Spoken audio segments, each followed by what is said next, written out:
அந்த மந்திரி குமாரி பெரிய ஹிட் ஆகிடுது. அது மந்திரி குமாரியில் இவர் செகண்ட் ரோல் தான் பண்ணார்.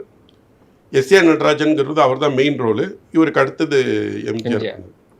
அதில் ஃபேமஸ் ஆனது. அதுக்கப்புறம் மருதநாட்டு இளவரசி நிறைய படங்கள் கலைஞரோடு சேர்ந்து ஒர்க் பண்ணதுனால எம்ஜிஆருக்கு ஒரு பெரிய பேர் வந்து. அதனால் சினிமாவில் வந்து கலைஞர்கள் இல்லைன்னா எம்ஜிஆர் இல்லை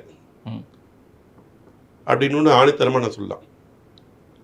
கலைஞர் அவருக்கு பெரிய பேக் போனாக இருந்தது வந்து கலைஞர்.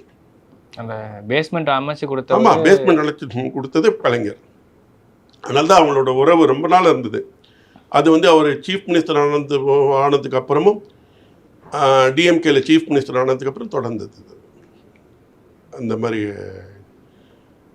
ஆனால் எங்கள் அப்பா அதுக்கப்புறம் இந்த இவங்களோட தானே ஒர்க் பண்ணாங்கன்னு சொன்னேன். இந்த வாராய் நீ வாராய் அந்த பாட்டு ஒன்று ஏற்காடில் எடுத்தாங்க. அதில் வந்து என்ன எடுத்து எங்கள் அப்பா அதுக்கு முன்னாடி சீன்ஸ் எடுத்தாங்க. அதில் ஏதோ ஒரு எஸ்.ஏ. நடராஜனோ அல்லது எம்ஜிஆரோ தப்பாக பேசிட்டாங்க போல இருக்கு. அவங்க மேலே கோவத்தை காமிக்காம டிஆர் சுந்தரம் எங்கள் அப்பா போட்டு பலாருன்னு ஒரு அறை விட்டார்.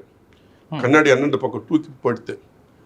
அப்புறம் மூஞ்சிலாம் அவங்க எடுத்து அப்புறம் சிடி ராஜகாந்தம்னு சொல்லிட்டு ஒரு ஆர்டிஸ்ட்டு அவங்க வந்து அவங்களுக்கு உத்தரவு கொடுத்து என்ன இது பண்ணார். அப்புறம் அப்போ தான் எங்கள் அப்பா இந்த திகம்பரம் சாம்பியாரோ இதுவும் பண்ணதுக்கப்புறம் இந்த அடி உதையெல்லாம் நமக்கு தாங்காதுன்னு சொல்லிட்டு அவர் சூப்பிட்டு